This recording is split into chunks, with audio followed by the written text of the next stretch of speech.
લગ્ન નોંધણીને લઈને પાટીદાર સમાજ અને અન્ય સમાજોએ એક મુહિમ ઉપાડી છે। આપણા મુખ્યમંત્રી શ્રી આદરણીય ભૂપેન્દ્રભાઈ પટેલ સાહેબનો જ આ વિસ્તાર છે, તેઓ પણ આપણા જ પાટીદાર છે। માનનીય અમિતભાઈ શાહ સાહેબનો વિસ્તાર છે, એમણે પણ આખી વાતને ગંભીરતાથી લીધી છે। ત્યારે નાયબ મુખ્યમંત્રી શ્રી હર્ષભાઈ સંઘવીએ આ બાબતે બેઠક કરીને આ લગ્ન સુધારણા નિયમમાં હકારાત્મક નિર્ણય લેવા માટેની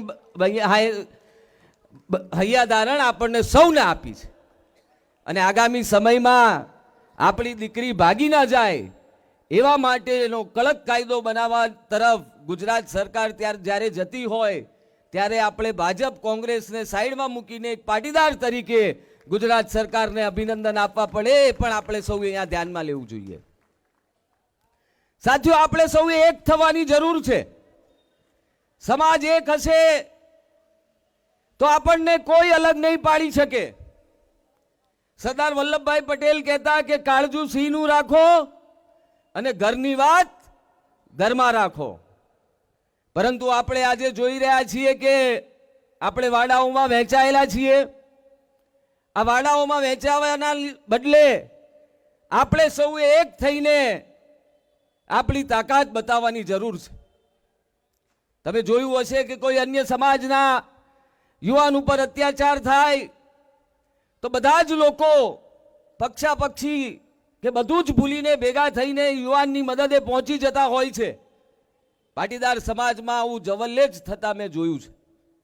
આપણે પણ આ પ્રકારના ભેદભાવ ભૂલાવીને જો કોઈ પાટીદાર ઉપર અત્યાચાર થાય તો એ પાટીદારની મદદ કરવા માટે આપણે સૌએ તત્પર રહેવું જોઈએ અને એની મદદ કરવા માટે પહોંચવું જોઈએ। એવો દ્રઢ નિશ્ચય અને સંકલ્પ કરવાની પણ આજના સમયમાં જરૂર છે। અમારા જ એક મિત્ર ખૂબ સુંદર કામ લઈને નીકળ્યા છે, અલ્પેશભાઈ। એ રાત્રે 3 વાગે સંમેલન કરવાના છે।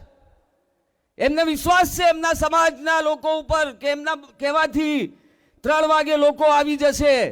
હું તમને પૂછવા માંગુ છું કે લાલજીભાઈ હોય કે અન્ય કોઈ પણ પાટીદાર સમાજનો આગેવાન હોય, અહીંયા બેઠેલા કોઈ પણ આગેવાન હોય કે કોઈ અહીંયા ન બેઠેલા હોય એવા આગેવાન હોય, રાત્રે 3 વાગે બોલાવશે તો કેટલા પાટીદારો આવશે? આ પ્રશ્ન તમારી જાતને પૂછજો।